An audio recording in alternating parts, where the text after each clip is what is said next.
Buenas tardes, joven José, señorita Enia, ¿cómo están? Espero que estén bien. Vamos a dar inicio a la clase de hoy, día martes, la quinta en general. Y para iniciar, joven José Bryan, ¿está por ahí? Usted me pidió permiso el día de ayer y le dije que hoy podría revisar su defensa iniciando la clase. Sí, buenas tardes. Ahorita voy a presentar. Dale, todo tuyo.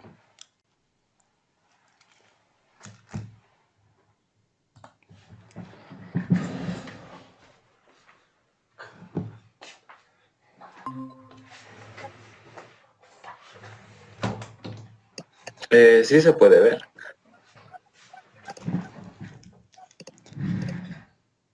Ahora sí, se ve, se ve. Ok, bien. Mm, ¿Cuántos has podido hacer? Empecemos por ahí. He hecho cuatro en sí y uno a medias. Y los demás es como que me he complicado un poco. También lo estaba haciendo más o menos a media, pero he visto de que, digamos, no me estaba saliendo y los he borrado. Ya. ¿Puedes defender la del youtuber o las reglas del hogar? Esos no lo vimos. No, esos quisiera ver. Ok, ya. Dale, todo tuyo. Contanos. ¿Qué has pensado? ¿Qué has hecho? Eh, sí se puede ver, ¿no? Sí, sí, se Bueno, ve. podría presentar el... Este era el problema, ¿verdad? Copia de seguridad. Ah, no, al último está. Reglas del hogar. Ujú.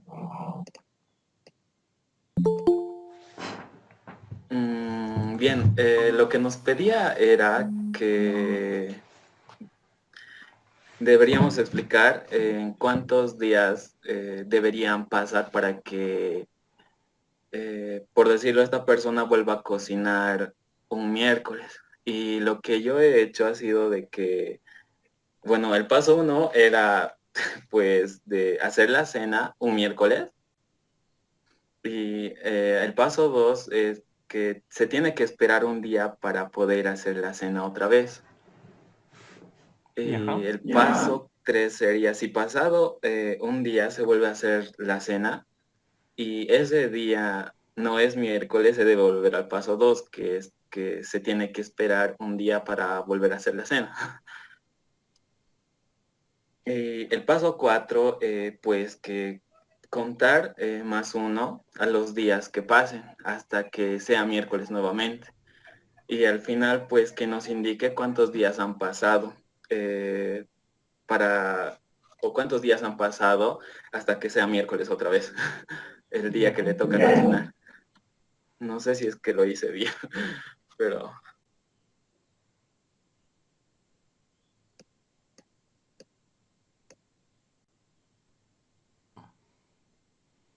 Ya.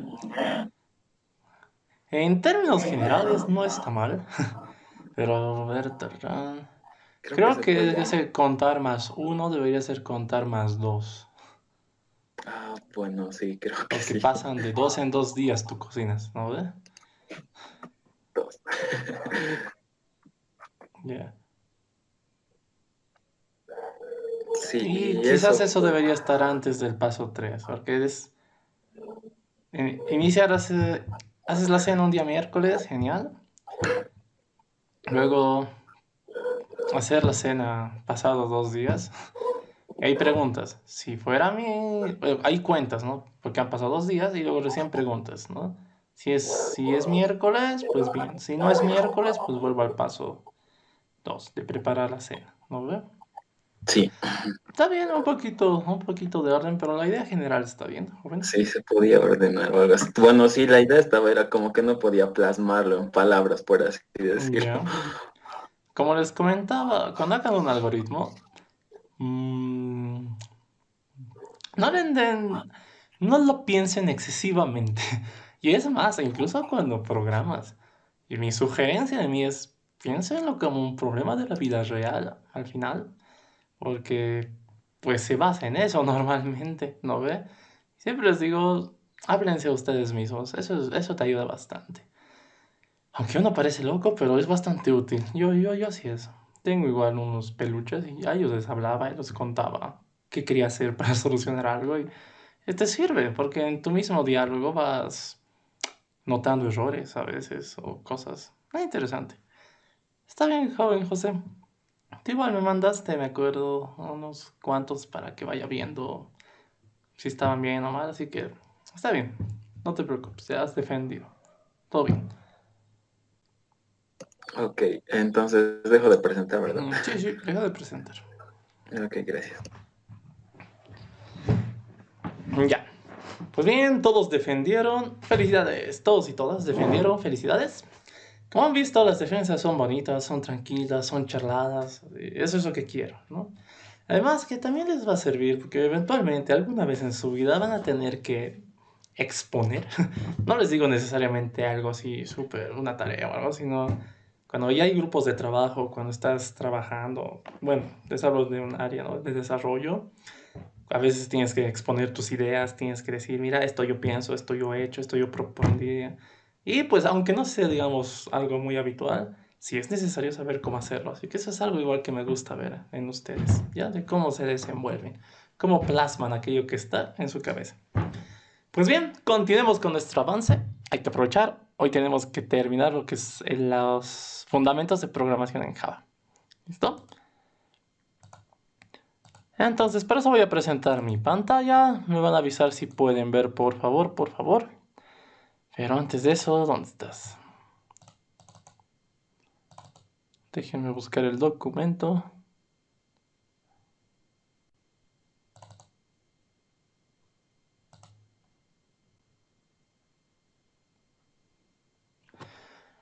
¿Dónde estás?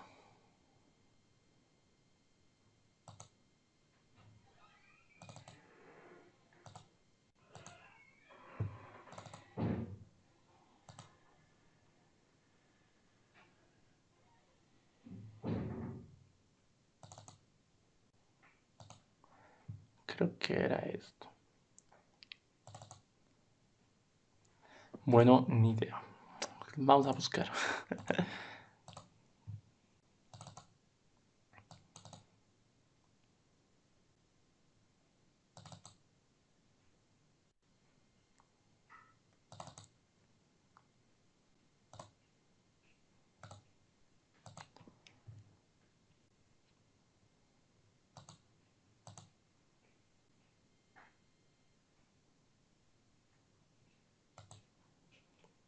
¿Pueden ver la pantalla? Sí. Gracias, José. Señorita Enia, señorita Melissa, ¿pueden ver la pantalla? Sí, se ve. Gracias, señorita Sí, Enia. se ve. Gracias, Melissa. Pues continuamos. Para eso habíamos dicho que vamos a ir viendo en contraste directamente el proyecto. Vamos a ir viendo qué vamos a hacer. ¿Listo? Entonces, rememorando un poco lo que hemos hecho ayer, ¿qué hemos dicho? En Java, el paradigma que utiliza Java es el paradigma de programación orientada a objetos. Sin embargo, para entender bien el paradigma, hemos dicho, primero hay que aprender los fundamentos del lenguaje. Por tanto, nosotros habíamos hecho lo siguiente. ¿Dónde está? Fundamentos. Aquí está. Habíamos creado una clase, les dije que para ejecutar algo en Java tiene de ley que estar dentro de una clase. Y dentro de la clase, ¿qué es lo que hacemos? Pues ahí escribimos todo el código. Y lo habíamos dejado aquí, solamente con la declaración de bloque de la clase. Habíamos explicado qué es este public, qué es este class. Les recuerdo, son palabras reservadas. Cada uno tiene su propósito. Esto de aquí se llama modificador de acceso, que indica el alcance que tiene la clase en sentido de accesibilidad. Esta palabra indica que estás por inicializar un bloque correspondiente a un bloque de clase, ¿no? Y esto es el nombre, su identificador. Listo. Entonces, volvamos aquí. Habíamos quedado en esto. Tipos de dato. ¿Qué son los tipos de dato? Pues es algo que vamos a ver y conocer el día de hoy. Los tipos de dato dentro de un lenguaje de programación se refiere a la naturaleza de los valores que puedes manejar, que tú puedes tener. Por ejemplo, imagínense, si yo quiero hacer, no sé, una calculadora y necesito manejar números, ¿qué naturaleza es un número? ¿Qué tipo de datos creen que sea? Pues lo más probable es que sea un tipo de dato numérico, ¿verdad? Porque son números. Sin embargo, imagínense otro contexto. Imagínense que tú quieres simular un diccionario y necesitas manejar palabras. ¿Qué naturaleza tiene una palabra? ¿Qué tipo de dato creen que sea? En este contexto vamos a ir aprendiendo que Java los maneja como cadenas de texto, en inglés string, y pues que existen varios tipos de dato. Vamos a ver los tipos de dato lógico, los tipos de dato numéricos. Ahí se dividen en dos, que son los enteros y los con parte decimal. Y pues el otro tipo de datos son los tipos de dato caracteres, un tipo de dato bastante interesante y particular. Y pues eso. Pero no van a ser los únicos. Vamos a aprender también que en otra clasificación los tipos de datos se pueden dividir en dos, que son primitivos y no primitivos. Pero siempre iniciamos primero con los primitivos, los que son propios del lenguaje, aquellos que se identifican mediante palabras reservadas del lenguaje. ¿Listo? Pero recordando un poco, ¿qué es el tipo de dato? Pues el tipo de dato especifica la naturaleza de los valores correspondientes a un dato. ¿Listo? Eso es clave. Pues bien, vayamos a conocer unos cuantos, ¿qué les parece? ¿Listo? ¿Dónde está? Aquí está. Pues bien, para empezar, ¿qué cosas tenemos como tipos de dato? Tenemos un bloque grande que son los tipos de dato, los tipos. Tipo de dato numérico. Pero estos son los numéricos con relación a los números enteros. ¿Listo? Por si acaso esta cosa en plomo que yo pongo, si se están dando cuenta, lo antecedo con dos barritas, ¿no? Esto se llama comentario. Es decir, algo que tú escribes que no influye en tu código, solamente está ahí como una pequeña nota. ¿Listo? Pues bien, les decía. Bueno, esto lo voy a agrandar. No sé la verdad si pueden ver bien. Yo particularmente, se supone que debería ir al oculista y no voy, pero no puedo ver bien. Ahora sí. No es que no vea bien, lo veo todo muy pequeñito, súper pequeñito. Y eso que es tan grande. Pero ya, ahora sí. Continuamos. Los tipos de dato numérico. Con respecto a números enteros, en Java existen 4 tipos de dato que te sirven para esto. El primer dato es el tipo de dato byte. Como pueden ver, se ha pintado de rojito. Por tanto, como pueden asumir, es una palabra reservada. Esta palabra reservada byte indica que estás por definir una variable de tipo de dato byte. Y aquí entra en juego algo interesante. ¿Qué es una variable? Acabas de decir algo que no hemos visto aún. Pues sí, las variables es algo que vamos a ver aquí, donde está en declaración e inicialización de una variable. ¿Qué es una variable? Pues podemos ir adelantando un poco. Una variable nosotros lo vamos a entender como un espacio en memoria. ¿A qué me refiero? ¿Se acuerdan cuando ustedes hacían matemática y creaban variables o tenían variables? Normalmente, ¿qué eran? Eran como contenedores, ¿no? Contenedores que guardaban algún valor. La variable X, la más clásica, variable Z, yo qué sé, ¿no ve? O cuando ven geometría, ¿no ve? Base por altura, base y altura son variables, ¿no ve? Tal como su nombre indica, pues son datos que podrían variar en el tiempo, por eso se llaman variables. En programación vamos a entender igual una variable como eso. Es un dato, sí, que se guarda en memoria. Por tanto, existe dentro de tu memoria. Y dicho dato tiene algún tipo. ¿Listo? Por eso siempre tenemos que especificar el tipo de dato de una variable. O el tipo de dato justamente de algo que tengamos. Normalmente son variables. ¿Listo? Entonces, eso con respecto a los tipos, con respecto a las variables, que son eso. Pero aún no lo vamos a ver como tal. ¿Bien? Terminemos esto. Aparte del byte, existe otro tipo de dato que te sirve para guardar números enteros, que es el tipo de dato short. Nuevamente, se pinta de rojito. Pero ahora ustedes me dirán, ya lindo y todo, me sirven para guardar números enteros, pero ¿por qué existen tantos? ¿Por qué existen 4? Si al final sirven para lo mismo. Aquí es donde entra en juego algo interesante, que es la capacidad de almacenaje de cada tipo de dato. Cada tipo de dato tiene un rango, o sea, tiene, ¿cómo les diría? Tiene una capacidad máxima y mínima del dato que puede guardar, del dato que puede almacenar. ¿Por qué? Estos tipos de datos, justamente como les dije, indican la naturaleza de un dato. Y como es algo que vas a guardar en memoria, necesitas saber cuánta memoria necesitas, cuánto espacio vas a reservar. No es lo mismo reservar, digamos, 2 espacios en memoria que 16 espacios en la memoria, ¿no ve? Entonces, siempre tienes que usar datos acorde a lo que necesitas, para no usar memoria innecesariamente, ¿listo? Esto que les digo es algo muy propio de lenguajes tipo Java, en donde utilizas memoria, dependes de memoria, por tanto creas, el uso de variables es lo más común, es una de las dinámicas más comunes. Como les comentaba, hay paradigmas, como por ejemplo el paradigma funcional, les hablo particularmente del buen Haskell, donde no necesitas, porque el paradigma te dice, no puedes usar memoria, nunca usas memoria, todo es invocación a funciones directamente, función, función, función, función. Y es interesante, imagina, programar sin usar memoria. Interesante, ¿no? O sin usar almacenaje en memoria. Pues, volviendo al tema, volviendo a nuestro Java. Les decía, esto de que haya distintos tipos de datos depende justamente de su capacidad. Y aquí podemos ver un poquito. Miren, el byte te sirve para guardar un número entero, pero su tamaño en memoria son 8 bits. ¿Listo?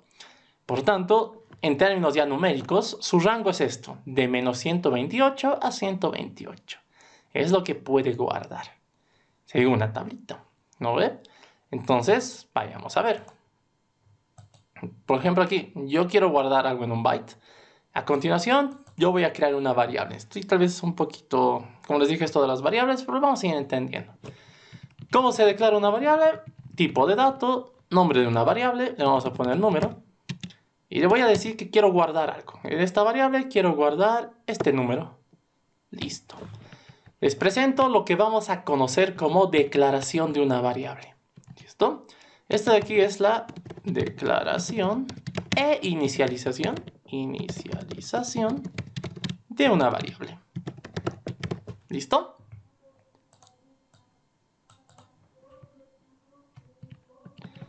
Ahora, ¿qué onda con las variables? ¿Por qué acabo de hacer esto? Porque quiero que ustedes vayan viendo si me deja o no me deja. ¿Por qué me puede o no dejar?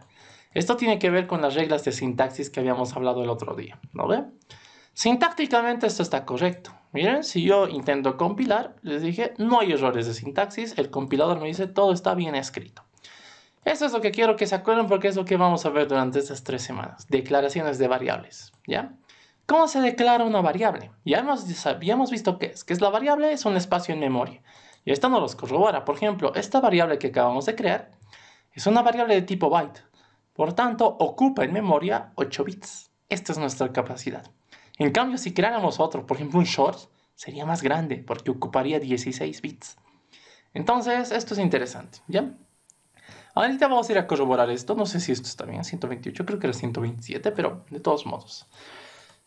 Les decía, esto de aquí es la declaración e inicialización de una variable. Ahora aquí me dirán, ¿por qué son dos cosas distintas? ¿No es lo mismo? Pues no. Una declaración de variable sería solo esto, lo que está pintado en azul. El byte número. ¿Por qué? Indicas el tipo de dato e indicas el identificador. Le estás poniendo un nombre a tu variable. Hasta aquí se llama declaración. Cuando ya le asignas un valor que quieres que guarde, se le llama inicialización o asignación. Bueno, en este caso particular, inicialización. ¿Por qué? Porque es el primer valor que le estás dando a esta variable. Lo estás inicializando. ¿Listo? Entonces, esa es la diferencia. ¿Puedes hacerlo de manera separada? Sí, puedes hacerlo. Imagínense que yo primero digo, quiero declararlo, entonces lo dejaría ahí. Estos son uno de los símbolos más importantes y que, bueno, causa dolores de cabeza a los que andan aprendiendo, pero no es tan difícil como creen. ¿Qué es este punto y coma que acabamos de poner aquí? Este punto y coma no es más que un separador. ¿Qué cosa separa? Las instrucciones que tú estés declarando. Por ejemplo, aquí tú has dicho, quiero declarar una variable. Hasta aquí termina esta instrucción. Ahora, en otra línea aparte, tú puedes decir, quiero inicializarlo. Pues entonces tú dices, ¿qué se llama mi variable? Se llama número. Quiero que se inicialice. ¿Qué valor quiero que tenga? Quiero que guarde el valor 21. Otra vez, hasta aquí termina mi instrucción. Punto y coma. El punto y coma es algo que siempre van a tener que poner cada vez que estés inicializando algo. Por ejemplo, aquí me anda marcando un error. Me dice, tararán, ¿qué dice? Identificador esperado. Ya. Esto vamos a ver ahorita. ¿Dónde está? Aquí pasa algo interesante. Y algo que quiero que igual vayan aprendiendo. Lo algo bueno de los entornos de desarrollo y de hecho de los editores en general es que te pueden marcar errores. O bueno, te van a marcar errores, es lo más normal. Pero ¿para qué te sirve eso de que te marquen o no te marquen errores? Pues la mejor manera de ir aprendiendo es en base a los errores. Porque vas a aprender, o bueno, buscando o sabiendo el error, te vas a ir dando cuenta en qué cosas eres sensible a fallar. Por ejemplo, aquí no me está dejando hacer, por ejemplo, esto escalonadamente, que primero declare y luego recién lo asigne. ¿Por qué? Vamos a ver. Si yo mantengo esto aquí, me deja hacerlo de una manera normal. Miren, aquí no me marca error, como les dije, ha compilado normalmente. Pero de una manera separada me ha molestado. Vamos a ver a continuación por qué es. Por ahora, lo vamos a dejar ahí. Vamos a responder esto intentando hacer lo mismo con otros tipos de datos. ¿Ya? Como les decía, hasta aquí tengo una variable, todo bien. Es de tipo byte, ¿no? Ha compilado, todo bonito. ¿Qué creen que pase si yo le doy un valor que no puede guardar? Según mi tablita, puedo hasta 128. ¿Qué pasa si yo le doy, no sé, 200? ¿Creen que me deje guardar? Oh, miren qué va a pasar. Si intento compilar, me dice tipos incompatibles, posible pérdida de conversión de un entero a un byte. Oh, entonces, como pueden ver, el mismo compilador, el mismo Java sabe que, perdón, pero esto tú no puedes hacer, porque el byte tiene una capacidad y esto no está dentro de mis capacidades. Ahora lo que les decía, ¿creen que deje de guardar 128? Y no te va a dejar. Yo también sabía que el límite era 127, no 128. Miren, 127 normal, compila. 128 ya no te deja, porque ya está fuera de su rango. Te va a decir tipos incompatibles. Entonces tengan cuidado con eso. El rango es de menos 128 a 127. Esto tiene que ver con el signo. Como el signo ocupa 1, es algo que se aprende en otra área, normalmente, en teoría de numeritos. Pero por ahora dejémoslo ahí, ¿no? A nosotros nos interesa saber de dónde a dónde puedo guardar algo. ¿Listo? Pues este es uno de los primeros datos. Tipos de dato, byte. Es usado, no mucho, la verdad, ya que debido a su limitado alcance, no es, digamos, de los favoritos. Y pues sí es importante conocerlo si alguna vez lo ves, si alguna vez es innecesariamente o estrictamente necesario, pero no van a verlo muy comúnmente o en su día a día programando. Lo mismo ocurre con el tipo de dato short. No es algo que vayan a ver mucho. Por ejemplo, aquí voy a tener mi variable número 2 y le digo, quiero que guardes que. Según el rango, este es un poco más amplio, ¿no? Miren, ya nos da libertad. Vamos a poner el año en el que estamos, 2021. Listo. Si yo lo dejo así, normal. ¿Qué es lo que acabo de hacer? He creado una variable que se llama número 2, que es de tipo de dato short y que guarda, mediante una asignación, este valor. ¿Qué valor está guardando? 2021. Ahora nuevamente, intentemos hacer escalonado. Primero declaro la variable y luego digo, quiero que mi variable número 2 sea igual a 2021. ¿Me va a dejar? Aquí tampoco me está dejando. Nuevamente me está diciendo identificador esperado. Listo, ni modo. Vamos a seguir viendo por qué me está dando eso. Vamos a borrar esto. Listo. Continuamos. El otro tipo de dato numérico para números enteros es el más popular y de hecho el que vamos a usar durante todo este tiempo, que es el tipo de dato int. Este ocupa 32 bits, eso es importante, es el estándar, tipo de dato entero, y justo, ¿no? Es bastante autodescriptivo porque se llama int, de integer, ¿no ve? Que se va a llamar número 3, que es igual a que, pues aquí ya puedes guardar cositas más largas, digamos, ¿no? No sé, podrías guardar tu carnet de identidad o cosas así. Yo voy a guardar un número al azar, ¿no ve? Incluso creo que te sirve para un número de celular, pero no sé. En cuanto a sus capacidades, como les dije, ya es un poco más amplio. Miren, es todo este numerote. Así que en cuanto a cantidad de dígitos, 3, 6, 9, 10. Casi llegando a 18 dígitos. No, yo voy a guardar una cosa así, solo para el ejemplo. Nuevamente, hasta aquí todo compila, todo está bien. ¿Qué estamos aprendiendo? Distintos tipos de datos que me sirven para guardar números enteros, con la diferencia de que cada uno tiene su propio rango de datos que puede almacenar. ¿No ve? En este caso hemos visto que byte y short son bastante limitados, no son muy usados. Sin embargo, el más popular y que se usa normalmente, y también nosotros lo vamos a usar, es el tipo de dato int. ¿Listo? Este va a ser nuestro tipo de dato por defecto para guardar cosas. ¿Listo? Ahora, ¿qué vamos a hacer? No lo vamos a separar. Ese error de separación que no me deje guardar separado tiene que ver por el contexto en donde estoy declarando esto. Ubican que yo estoy haciendo estos ejemplos dentro de este bloque verde. En el bloque verde solamente puedes hacer así. Para hacer una declaración y posteriormente una inicialización, puedes hacerlo ya dentro de lo que son métodos, es decir, unos bloquecitos amarillos que vamos a ver después. Pero como les dije, ahorita en esta parte donde estamos haciendo, no nos va a dejar hacer declaración e inicialización por separado. Como les dije, cuando lleguemos a ver métodos, ahí les voy a decir que sí, efectivamente, en los bloques amarillos, que son los métodos, sí se puede hacer separado. Sin embargo, aquí, si alguna vez lo hacen en esta parte, en el bloquecito directamente después del bloque verde, pues estás en la obligación de hacerlo, de crear una variable e inicializarlo ese rato. Si es que quieres inicializarlo, obviamente. Pero no nos marearemos con eso. Seguiremos viendo tipos de datos. Es lo que nos importa ahorita, los tipos de datos. No nos vamos a mezclar con otras cosas.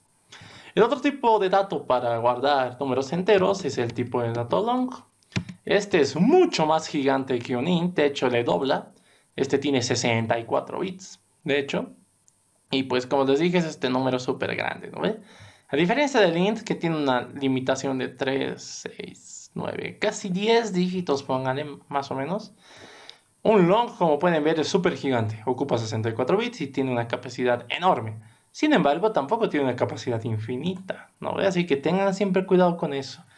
No es que te guarda cualquier número, si es demasiado grande, tampoco va a poder. Aquí vamos a poner nuestro número 4 y le vamos a dar algún valor, no sé, cualquiera de estos. Listo, ya está.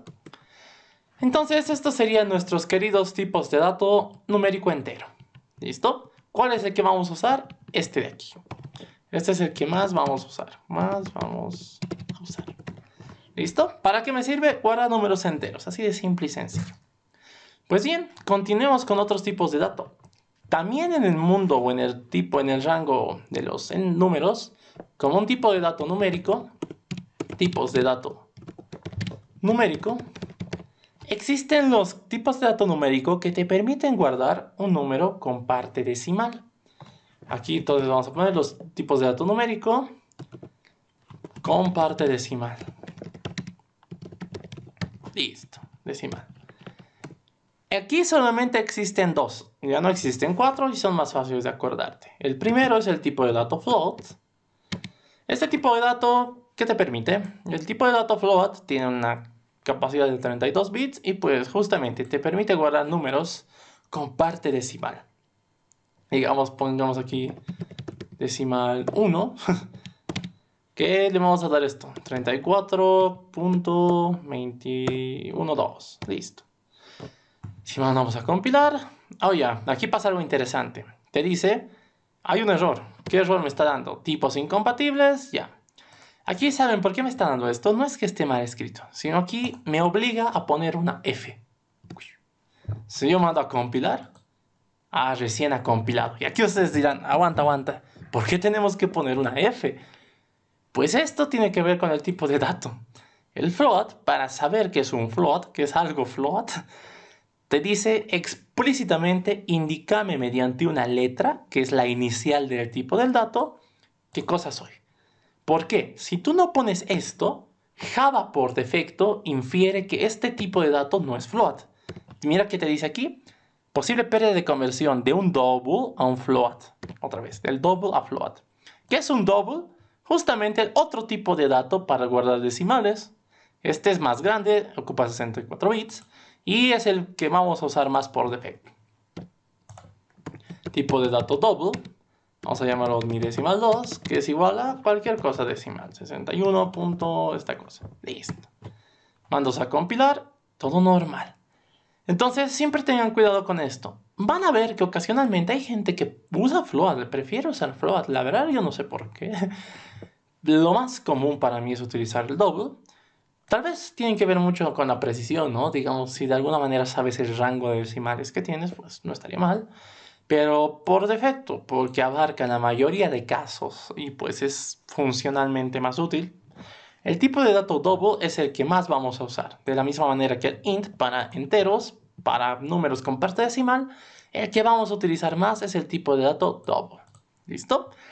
Ahora, algo interesante, como les dije, el float, particularmente como les mencionaba, no es de los favoritos porque imagínense tener que poner esta F todo el rato. F, F, F, F. Va a aparecer, no sé, algo raro. F, F en el chat, ¿no ve? Entonces, como les dije, es algo incómodo en su declaración, en su sintaxis. Sin embargo, han visto que el double no te pide nada de eso. Sin embargo, ¿qué creen que pase si pongo aquí una D? Si mando a compilar. Sorpresa. También puedes poner una D. ¿Creen que en el long nos deje? Si pongo una L, sorpresa, también te deja. En el int, ¿quieres que nos deje? Si ponemos una int, ahí ya no te deja. Si en el short intentas poner una S, ¿crees que te deje? Tampoco te deja. Y en el byte, si pones una B, ¿crees que te deje? Tampoco. Entonces, ¿aquí qué podemos deducir? ¿Por qué solo me ha dejado poner la inicial del tipo de dato en 3 de los en total 6 que hemos visto? Como les dije, esto tiene mucho que ver con la propia sintaxis y orígenes del lenguaje, en donde, como estos son números con parte decimal, y existen dos posibilidades, o sea, dos tipos de dato que tú puedes usar, para identificar cuál usas, Java te dice, me ayudarías mucho si me indicas mediante una letra cuál es. ¿Listo? Por otra parte, el tipo de dato long, al ser el tipo con mayor capacidad dentro de los números enteros, también te permite indicar explícitamente mediante una L que estás refiriéndote a un long. ¿Por qué? Porque un long no necesariamente va a guardar cosas gigantes. En un long podrías guardar, yo qué sé, tu edad. Por ejemplo, yo voy a poner aquí 23. Y normal, ¿no ve? Pero si dejaras esto así, también va a funcionar, no te va a dar ningún error. Pero para el long, para explícitamente saber que es un long, te dice, podrías ponerme esa L y yo estaría más feliz. Así no lo voy a inferir. Listo. Pero como les digo, no es necesario. Pero sí, en los longs sí he visto normalmente cuando se utiliza que suelen poner esa L para explícitamente decir esto es un long. Como les dije, eso también tiene que ver mucho al momento de hacer operaciones. Cuando haces operaciones entre tipos de datos, imagínate que quieres sumar un tipo de dato byte con un tipo de dato int, tu resultado ¿qué va a ser? Byte o int. Es medio raro, ¿no? Y ahí entra en juego algo que se llama precedencia de operadores. Sin embargo, cuando explícitamente quisieras transformar algo en long, o sea, por más que estés sumando dos shorts y quieras que sus resultados estén en long, puedes decir, quiero que esto sea de tipo L, long. Por eso pones esa L. ¿Listo? Eso vamos a ir viendo más adelante, pero para que vean que sí, existe, sí se puede. ¿Listo? Entonces, eso. Pero vamos a borrar, como les digo, en el double no es necesario, es normal. ¿Dónde es popular? ¿Dónde sí es más relevante usar esas letritas? En el float para indicar que es float, o en el long para indicar que es long. Listo. Entonces, hasta aquí ya conocen los 6 tipos de datos numéricos, tanto para parte entera como para parte decimal. Pero ahora, no son los únicos datos, no es la única naturaleza de datos que conocemos, los números. Les dije, existen otros, como cuáles, por ejemplo. Ahora vamos a ver el tipo de dato lógico, el único que existe, por eso este está en singular. Tipo de dato lógico. ¿Listo? El tipo de dato lógico que maneja Java se llama Boolean. Este Boolean viene de la lógica booleana, es una área dentro de las, bueno, se podría decir matemáticas, aunque también tiene que ver mucho con compuertas lógicas, esto de la lógica booleana, pero viene de ese matemático de Boole, ¿no ve? En la lógica booleana se manejan dos posibles valores, verdadero o falso. Es una lógica bivalente. O es verdadero o es falso, no hay más. Ese es el tipo de lógica que se maneja. Existen otros tipos de lógica, en otros lenguajes igual estaba chequeando eso. Es interesante. Pero el de nosotros es la más bonita, facilita de entender que es lógica bivalente, donde tus tipos de datos, valores pueden ser verdadero o falso. ¿Por qué se le llama tipo de dato lógico? Porque normalmente esto, de los booleanos, tienen que ver con, como les decía, con compuertas. Bueno, más allá de eso, ¿no? El área en donde se les estudia se llama lógica de Boole, es el área, en donde te explica mediante tablas de verdad en las conjunciones de posibles valores, ¿qué resultados te dan? Por ejemplo, ahí están los... ¿Qué pasa si dos valores están unidos mediante un y, mediante un o, mediante un entonces, mediante un sí, solo sí? Como les digo, es un área bastante grande, pero a nosotros nos interesa a nivel lógico, como les decía, más que todo para hacer o para preguntar cosas y obtener respuestas, ¿ya? Normalmente nuestros booleanos van a actuar como banderitas de ¿es verdadero o es falso? ¿Listo? Entonces vamos a ir entendiendo mediante el lenguaje natural cómo se va a ir haciendo esto. Como les dije, tiene que ver mucho con el lenguaje natural, así que eventualmente vamos a ver más detalles de esto. Pero por ahora les digo, el tipo de dato se llama boolean. Aquí puedes poner el nombre a tu variable, ¿no? Cualquier cosa le puedes poner. Por ejemplo, bandera, como les decía.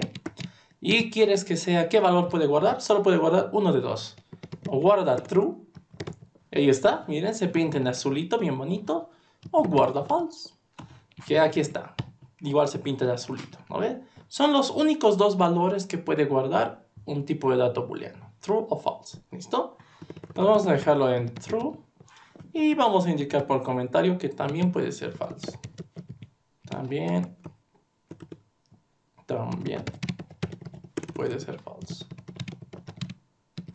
Listo. Eso en cuanto a los tipos de dato lógico. Aquí, punto y coma, perdón. Hasta ahí termina mi instrucción. Listo. ¿Qué otros tipos de datos más existen? Como les dije, esto lo vamos a ver mejor igual cuando entremos a operadores relacionales, que es donde más fuerza gana. ¿Qué otro tipo de dato existe? Pues el tipo de dato carácter. Vamos a ver esto. El tipo de dato carácter.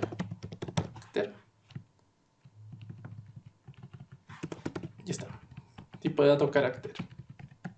Vamos a poner esto en minúsculo mejor. Ya. ¿Qué onda con este tipo de dato carácter? Los caracteres en Java pues son símbolos. Es un tipo de dato que te permite guardar un símbolo. ¿Cómo se escribe? Pues el tipo de dato se llama char.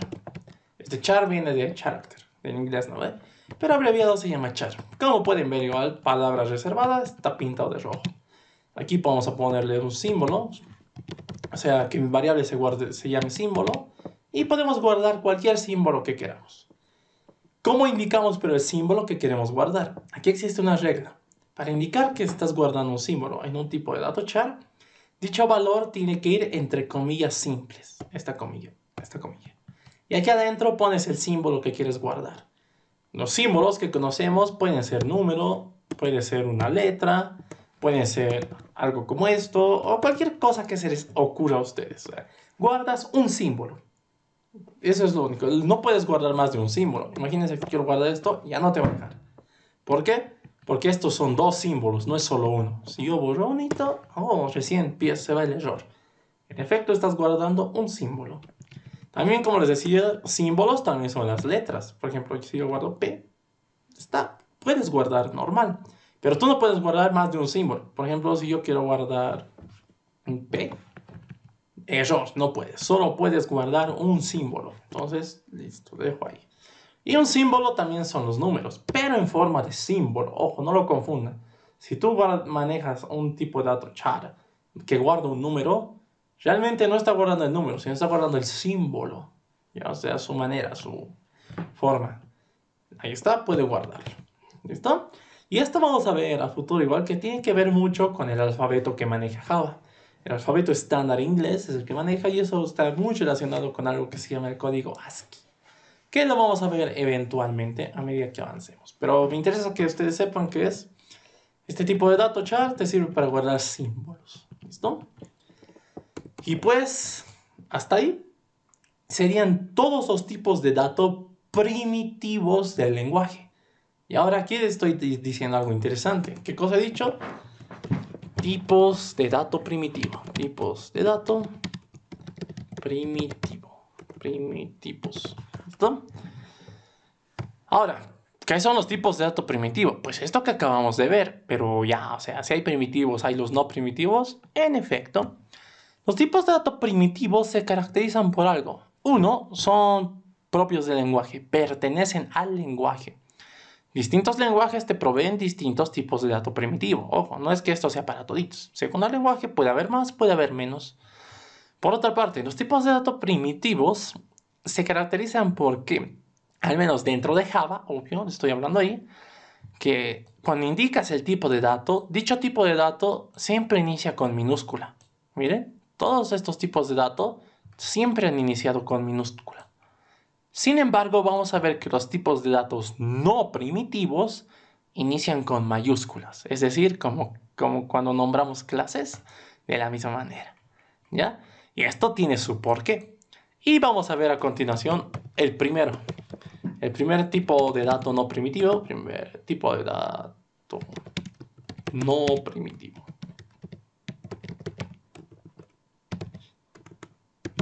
Ya. Existe un tipo de dato no primitivo que se utiliza bastante en Java.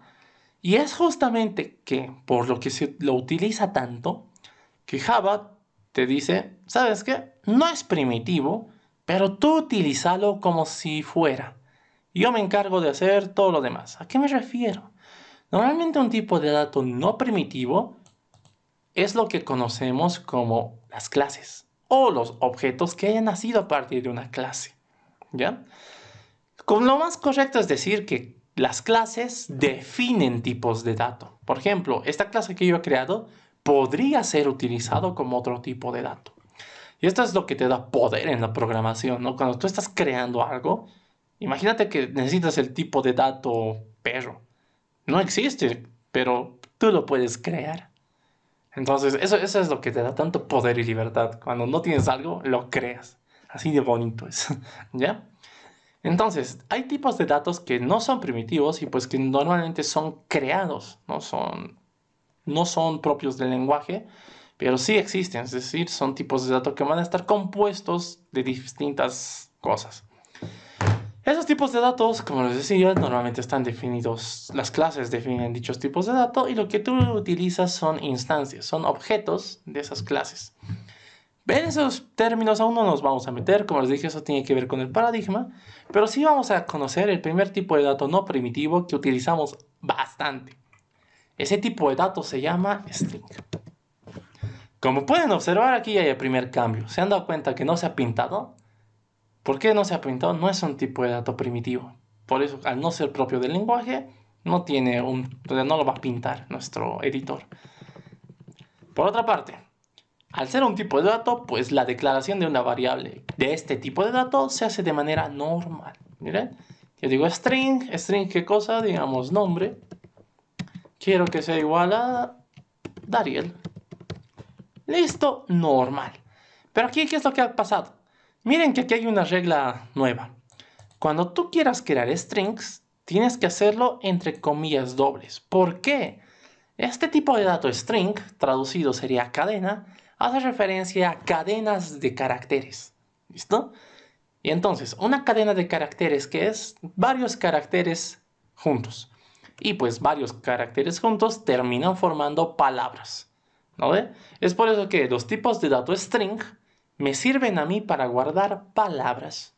Por ejemplo, aquí he guardado, recuerden, entre comillas dobles, aquí adentro yo pongo mi nombre.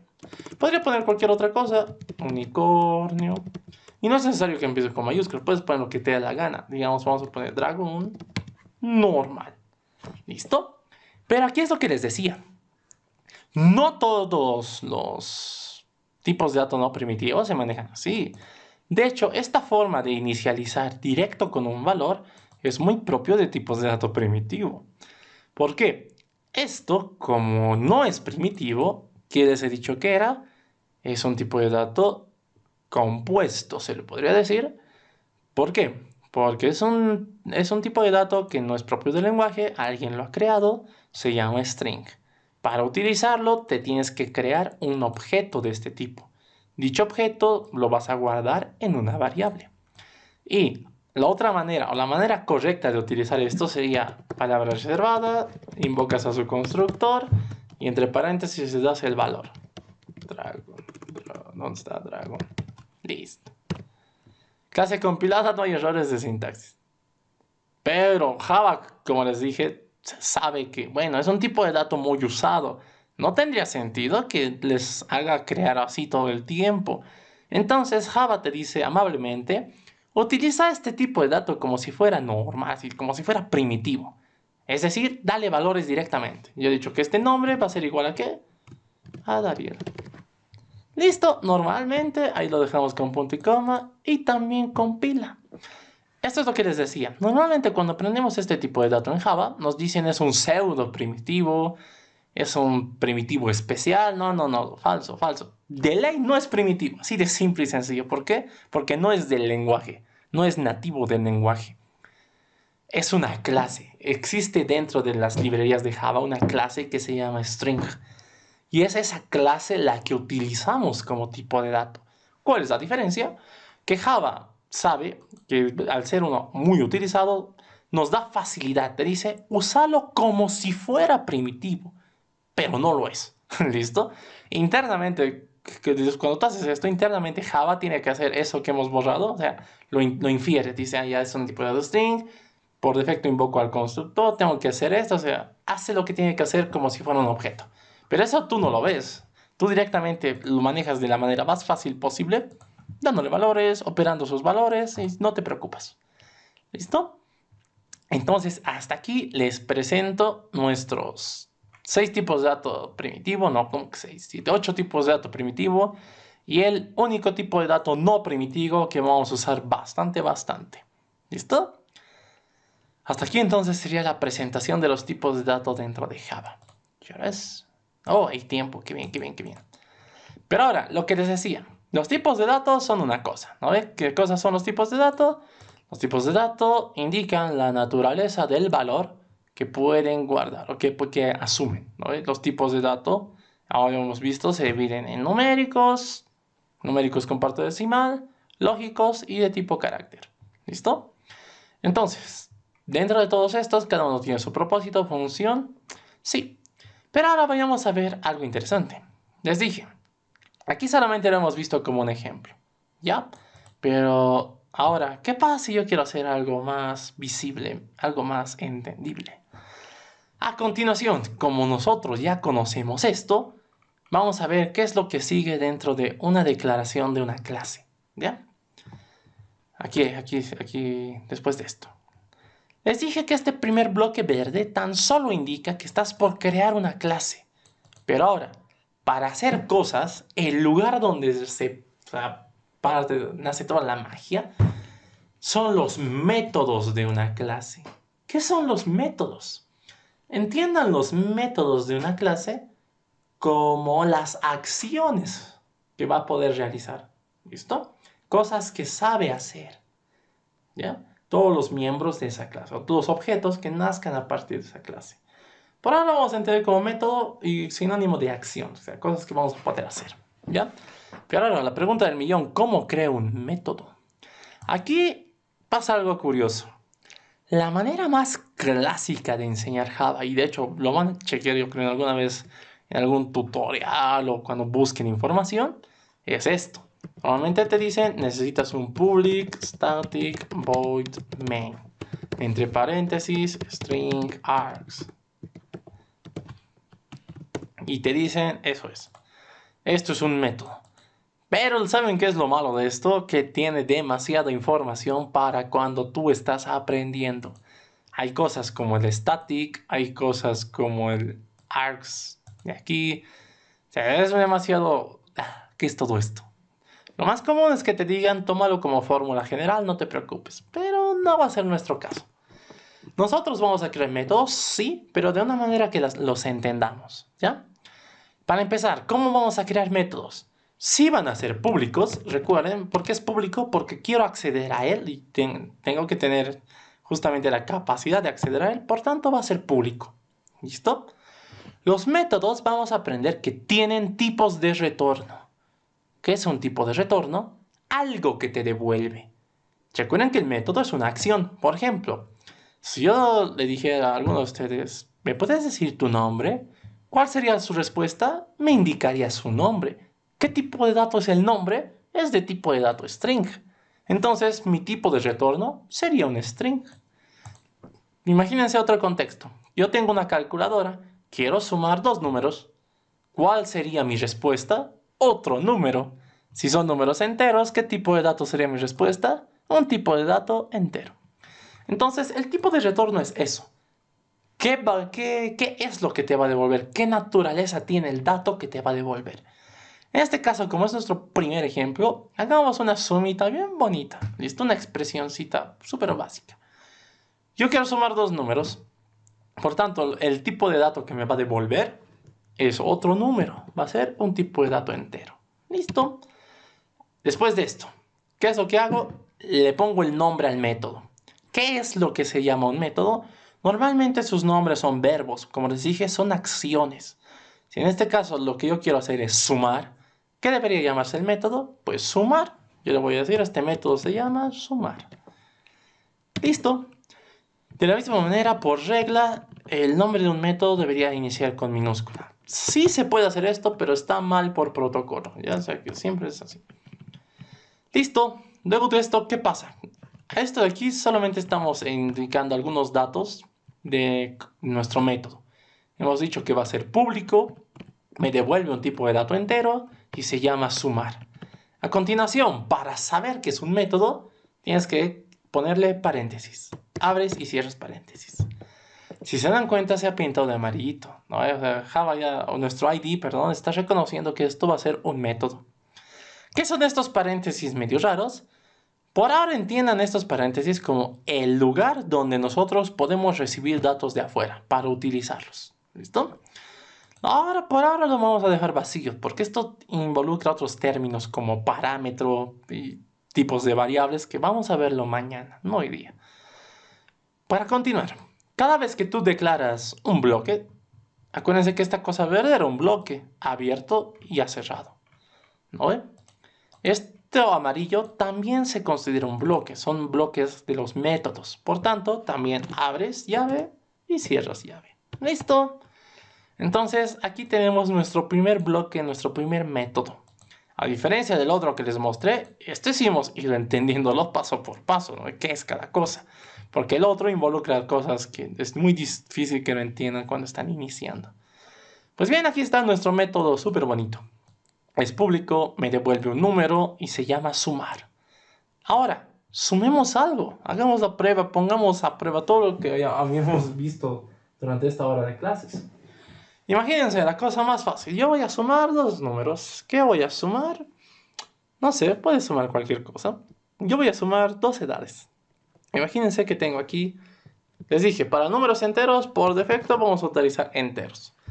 Mi primer entero, sumemos notas mejor, ya que andamos en esa época del, bueno, yo particularmente estoy en esa época del año donde tengo que presentar proyectos. Necesito notas. Vamos a poner, ¿qué cosa? Tipo de dato es entero, porque voy a guardar un número. El nombre de mi variable que se llama va a ser nota 1. ¿Qué quiero que guarde esto? Quiero que guarde una nota. Por tanto, el valor que va a guardar se va a llamar, bueno, va a ser, no sé, 51. Lo mínimo. ¿Listo? ¿Puedo hacer esto? Sí, puedes hacer esto. Normal.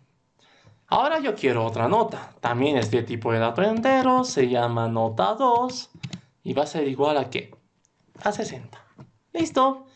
Ahora necesito la respuesta. Necesito sumar estos dos. ¿Cómo hago eso? Pues lo normal de toda la vida. Me creo otra variable. También va a ser de tipo de dato entero. Se va a llamar res de respuesta. Puede ser respuesta. Así explícitamente. Respuesta. ¿Y qué va a guardar mi respuesta? La suma de dos valores. El 51 más el 60. Pero, ¿dónde están guardados estos valores? En mis variables. Entonces, ¿cuál es el poder de una variable? Que una vez que guardes algún valor, nosotros vamos a utilizar directamente las variables, porque es lo que me interesa, manejo de variables. Por tanto, la respuesta de dónde sale, de sumar la nota 1 más la nota 2. Listo. Siempre recuerden, ¿no? Este punto y coma indica cuando tú creas una instrucción que hasta ahí llega la instrucción. Por tanto, salto de línea, inicias otra, inicias otra, inicias otra. ¿Listo? Ya está, yo ya he sumado mis dos notitas, todo bien bonito, pero ahora falta algo. En un método, cuando tú dices que vas a devolver algo, tienes que explícitamente indicar qué vas a devolver. Y para eso existe la última palabra reservada que vamos a conocer hoy, que es la palabra reservada return. No sé si se nota mucho que está pintado de un color vino bastante claro, o puedes llamarlo guindo si quieres. Esta palabra reservada es una palabra reservada que indica o que antecede el valor que estás por devolver. ¿Qué valor yo quiero devolver? La suma. ¿Dónde está guardado la suma? En mi variable respuesta. Entonces yo digo, retorno el contenido de la variable respuesta. Listo, nada más. Si tú mandas a compilar esto, clase compilada, no hay errores de sintaxis. Veamos si esto funciona. Nos salimos de aquí. Ahora, ¿cómo vamos a hacer la prueba las cosas que hagamos? De la siguiente manera. La clase necesita crear un objeto. Entonces, clic derecho. Ven esta primera franja de aquí. Esto es la manera en la que creamos objetos. Vamos a crear, ustedes lo dejan así. Tú le das OK. Y aquí en la parte inferior izquierda, existe o nace ahorita un cuadradito rojo. Un rectángulo con puntas bordeadas. ¿Qué es esto de aquí? Este lugar de aquí se le llama el banco de objetos. Es donde tú puedes visualizar, manejar o hacer la prueba de los objetos que vayas creando. Como les digo, esto es algo muy bonito de BlueJ, que no es que lo tenga cualquier editor o cualquier entorno de desarrollo. Cuando ustedes utilizan entornos profesionales, esto no existe. Todo se maneja a nivel lógico. Tú no puedes ver nunca. Pero Java sí. BlueJ sí, te lo permite ver porque es bien bonito. Es súper académico. ¿Cómo hago la prueba? Lo que he hecho de esto, mi método sumar. Al objeto le voy a decir clic derecho. Y miren, aquícito va a haber una sección donde estén todos los métodos que nosotros queremos. Y miren, aquí está el sumar. Si yo le doy clic, ¡voilà! Me dice, has invocado al método sumar. Este método te ha retornado por valor esto de aquí, 111. ¿Está bien? Sí. Porque 60 más 51 es 111. Yo solo lo he sumado ya, no lo he dividido ni nada, no. Sume ya. Y miren, ¿ha funcionado? ¿Está haciendo lo que tiene que hacer? Sí. Entonces, acabamos de realizar la primera acción. ¿Listo? Entonces, este ha sido nuestro primer acercamiento, conociendo los tipos de dato, sabiendo un poco sobre su naturaleza y reglas de sintaxis, y también la creación de nuestro primer método. Los métodos van a ser los lugares en donde nosotros hagamos todo el código, desde donde nosotros vamos a implementar algoritmos. Y mediante su invocación vamos a hacer la prueba si funcionan o no funcionan. Hasta aquí llegaría el avance de la clase de hoy. ¿Listo? Vuelvo con ustedes. Dejo de compartir. Hasta aquí quedaría la grabación.